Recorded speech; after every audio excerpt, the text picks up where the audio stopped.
presentation in English because it is more easy for the translators to do it from English than from Spanish. But first of all, I want to share with you a story that happens to me and my wife about 2 years ago. We went to a place that it's called Mérida in the state of Yucatan in Mexico. And it was really weird because there was a lot of people there that we thought they were retarded with a low IQ. So everybody was there with a low IQ, and we were thinking, what is happening here? That everybody is retarded. Actually, after a while, we realized that they were not retarded. The thing is that they don't speak Spanish.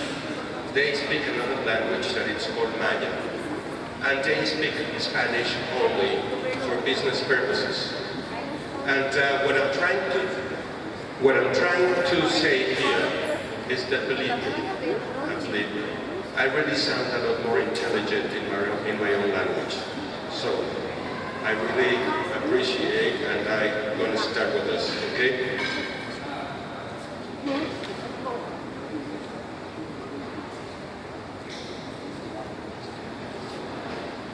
I'm going to talk a little bit about Mexico. Mexico is in North America. It's situated in North America together with the United States and Canada. And we have a border in the south with Belize and with Guatemala. And the Pacific Ocean at the east and the Gulf of Mexico and the Atlantic Ocean at the west. But we have a huge problem.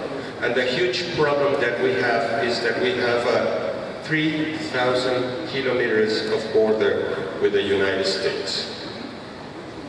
Last year, there were more than 190 million legal crosses in that border. There is more than 1 million people from the United States living in Mexico. And there is more than 36 million Mexicans living in the United States. We have 120 million people living in Mexico, and this border, it's so important because the border itself, it's the fourth world economy in the world. It's the fourth world economy. So that produces a lot of wealth and a lot of money, but also produces a lot of risk factors. Too many people crossing every single day from Mexico towards the United States and from the United States through Mexico.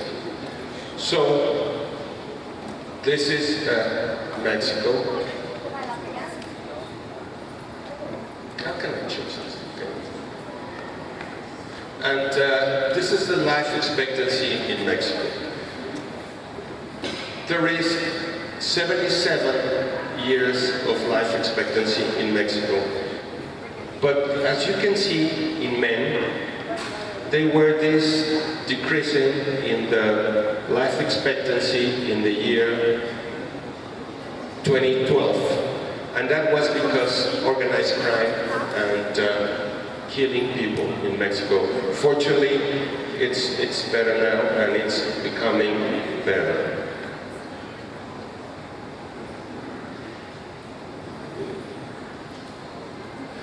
And we're living, and we're experiencing two very important transitions. One is this demographic transition that you're experiencing also in Brazil. In 1970, we have a lot of children here in the base of the pyramid, and this pyramid is going just backwards. So, people is concentrating in this zone, in this area. So if you think that we can diminish the prevalence, well, we can diminish the prevalence, but not the number of people using drugs. The prevalence can go down, but the prevalence can be still and can go down, but the number of people is going to increase because we're going to have a lot of people here in this area. And we are experiencing another transition that is an epidemiological transition, because in 1950 we were dying because of infectious diseases and another kind of diseases related with poverty, and now we're dying of chronic and non-communicable diseases. And I think it's just happening the same thing in here in Brazil.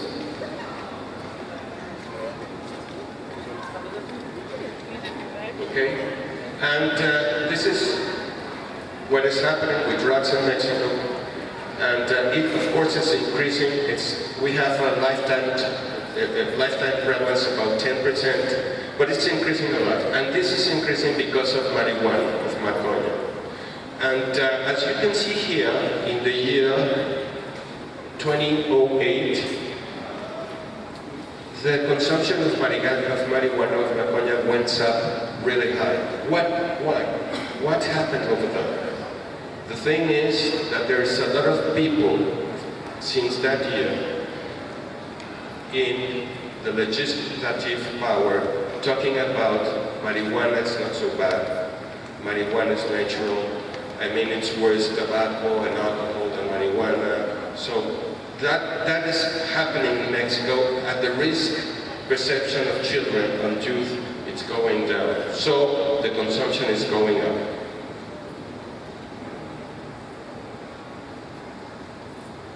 As you can see here, the prevalence of illegal consumption of substances is going up in men and in women, but something that is really important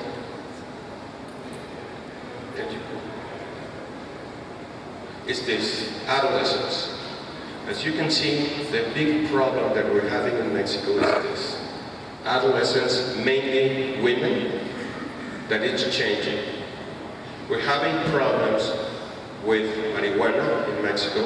We're having problems a lot related with methamphetamines, because the precursors comes from China towards the Pacifico to Mexico, and then it goes up to the United States. And we produce a lot of methamphetamine. So crystal meth is now a huge problem in Mexico. And the people is paying, the narco-traffickers are paying with drugs instead of money. They're paying with drugs, so they have to sell the drugs to have the money. So we're having a huge problem. So the use of methamphetamines is related with psychotic disorders, with mood disorders, and dual disorders. We're having a lot of problems, not only with this, but also with psychiatric problems, together with the use of drugs. And as you can see here, those are the needs of attention in Mexico. 71% never have been they have been exposed but never used drugs. People without use, this is selective prevention, and these are drug users, and these are only dependent. People with dependency disorders. And if you ever want to do a program, you have to think in your objectives. Kim told us 2 days ago that for us, prevention means everything. We have to prevent this. We want less children starting with drugs. We want those that begin in the consumption to not develop a disorder. Those who would develop a disorder stop consuming and strain the social reinsertion, and less disability damage to their environment. This is very important. We call them harm reduction. And this is very important in Mexico, because you're going to see some pictures here of some people using heroin in the border with the United States, with San Diego. And it's called Tijuana, the place, and you're going to see why we're doing this harm reduction thing. Can you? Okay. This is Amapola, the opium. This is injectors in the Bordo. The Bordo is the river in between Tijuana and San Diego. And you can see now, you're going to see now, what we call the shooting galleries, or the picaderos. Next one, please. These are the picaderos. People is living here in these places. They took this water to prepare their heroin to inject them. They share one needle with 20 or 25 people. They inject themselves, they shoot themselves about 15, 70 times a day. So this problem is related with HIV, of course, but the main problem that we can see over there is hepatitis C. 86% of those people using heroin are hepatitis C positive. So they share the needles, but they also sell themselves in order to get money. So this is a very, we have to do something, because these people, they don't want to go to treatment. They're not ready for that. So what we do is we give them the needles, the clean needles, in order to stop and to control the HIV and the hepatitis C. This guy died already. You can see now this is the shooting gallery and the people is doing this. So we believe in harm reduction, yes, but something that is very important. Harm reduction, it's a very good strategy, but that doesn't mean that we shouldn't do treatment and prevention. Prevention and treatment is more important than harm reduction, but we have to do this in these places. Next one, please. You can see here, this is the water that they are taking in order to prepare the heroin and to shoot themselves. So this is a huge problem that we're having. And the University of California, San Diego, have been working there in order to control the HIV and the hepatitis, and they're doing a great job. Next one, please. So now, but I'm going to talk only about these two objectives. We want less children start in drugs, and this is very important because there's a lot of people who think that the use of drugs is inevitable. So if drugs is inevitable, we have to concentrate in this selective prevention. No, of course we have to think about with this. Okay, next one, please.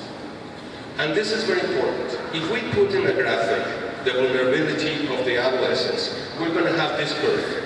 Okay, we're going to have this area with children that are totally protected.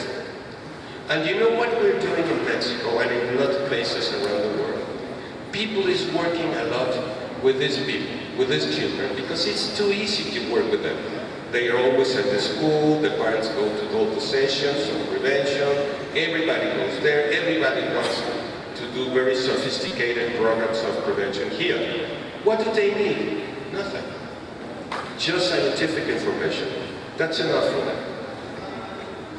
But we have another area here under the curve, the normal adolescents. And those need another thing. Next one, please. What do they need? Well, we need this risk protective model to work with them. The protective factors interacts with the risk factors, modulating the probability of substance use and the development of a disorder. And the approach suggests that the control of risk factors and the promotion of protective factors require the participation of different sectors, discipline, and people involved. Let me tell you something, a story that it happens to my wife and myself just 1 year ago when we went to Transylvania. We went to Transylvania last year to a place that is called Brasov. It's a beautiful place over there. And we went to the Dracula castle. And there was this lady over there. And she was really scared to death because of Dracula. So she bought her gun. She bought the silver bullets. So she was really prepared for that. What happened to her? She was raped. And she was attacked by the Dracula.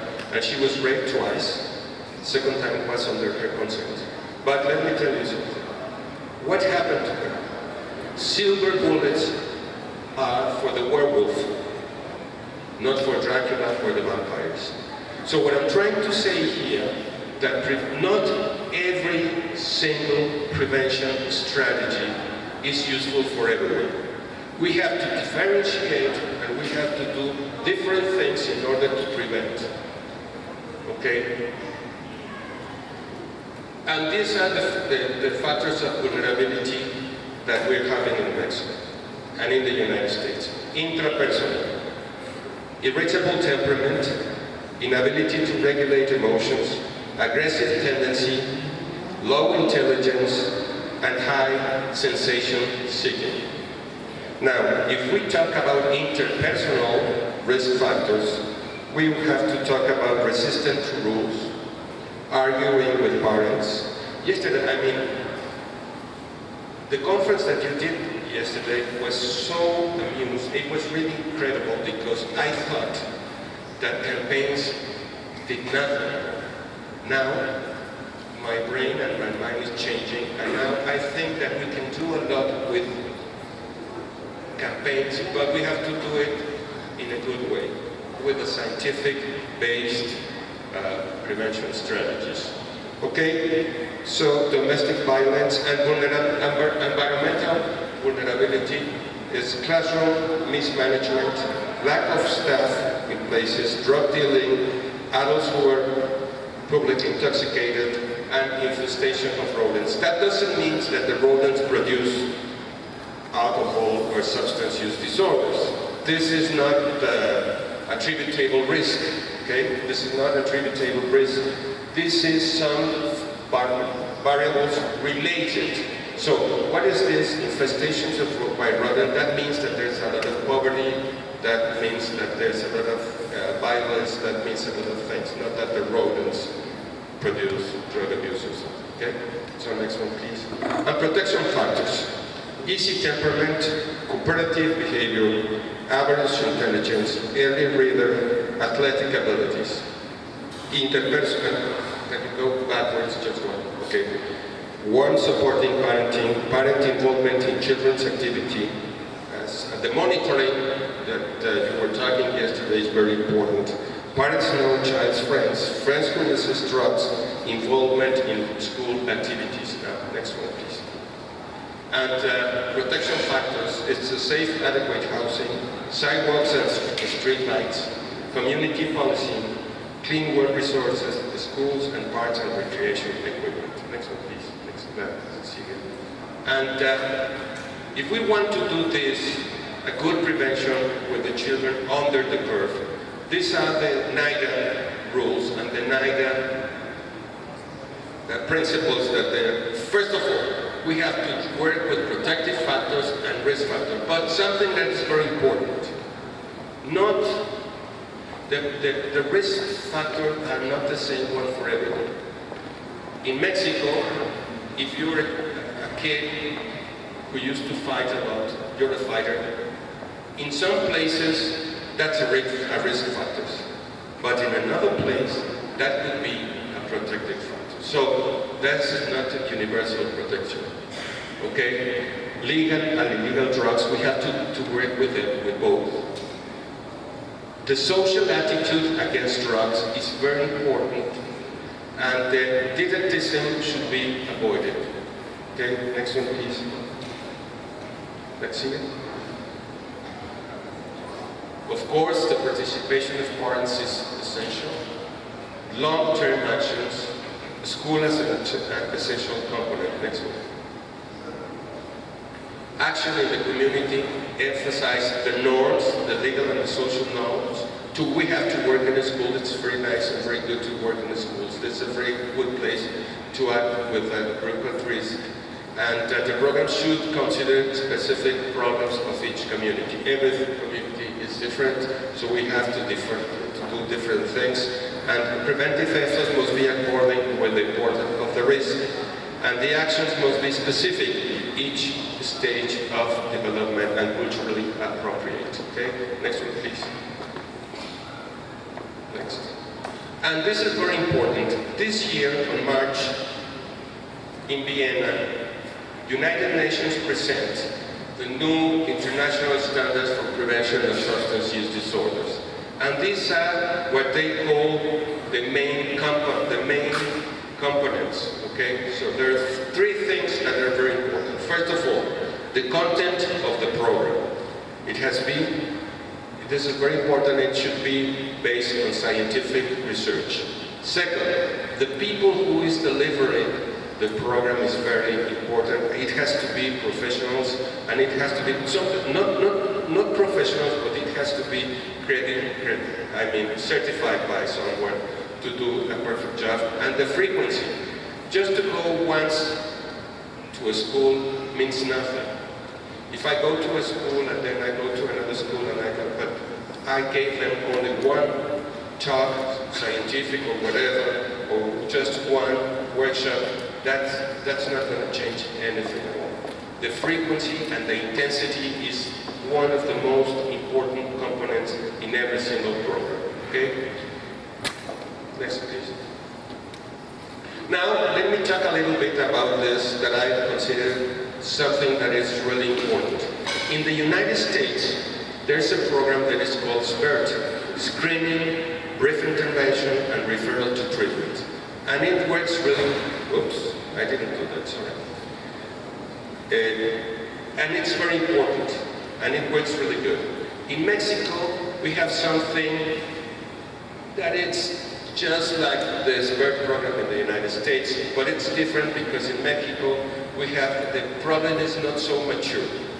We don't have too many drug addicts, people with substance use disorder, dependence disorder. We have a lot of people experiencing by the first, second time. So the program has to be different. But let me tell you something. If you do prevention with these kids with life skills and conflict solution and everything, that's not a work at all. Okay? These children, we have a group of children with a very high vulnerability, with mood disorders, with depressive disorders in adolescence, with general anxiety disorders, with deficit attention disorders. So what do they need? They need treatment. In Mexico, around 60–70% of people with dependent disorder had another mental disorder before. So what do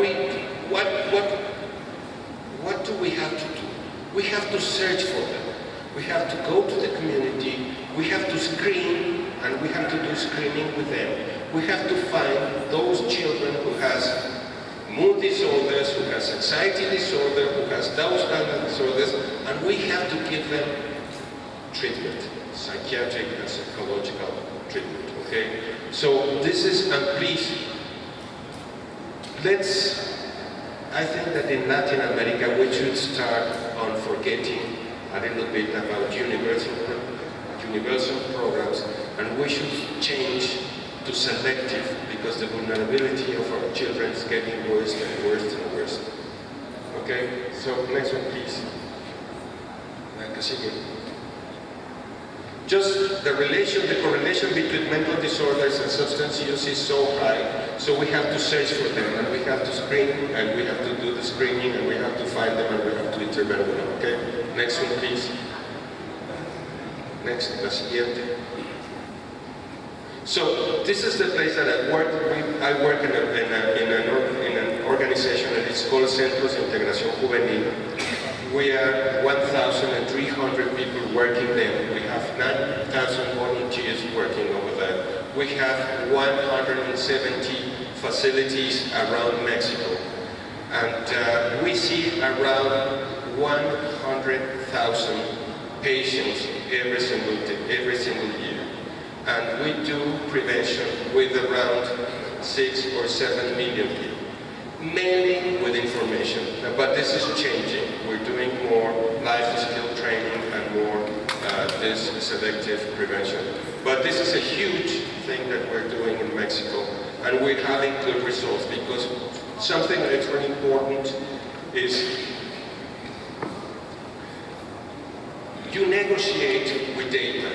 If you want money from the government, or if you want something, you need to have good data, and you have to prove that what you're doing with your prevention programs are working.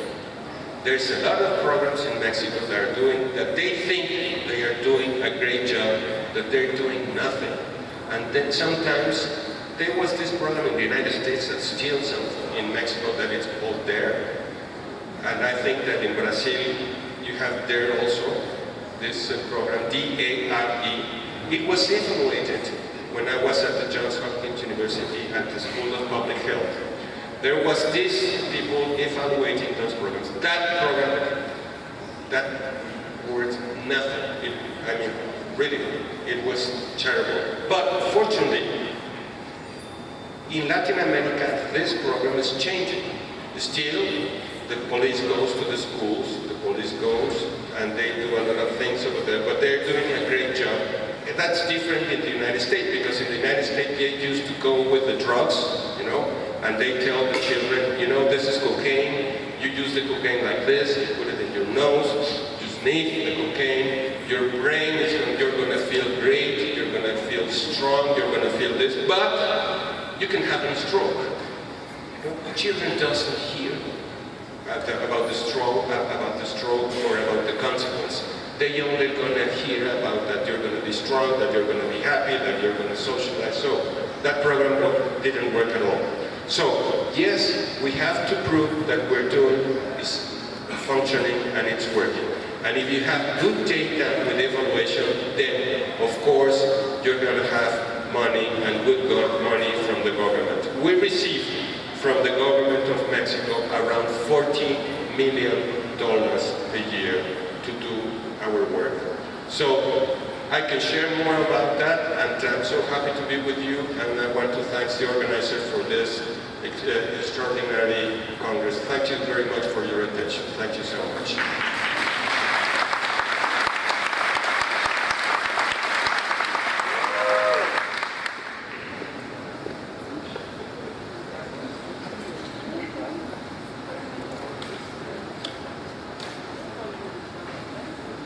Agradecendo a presença do Dr. José Angel Prado, diretamente do México, para o nosso 5º Congresso Internacional Free Mind. Mais uma vez eu peço uma salva de palmas para o doutor, gentilmente atendeu o nosso pedido.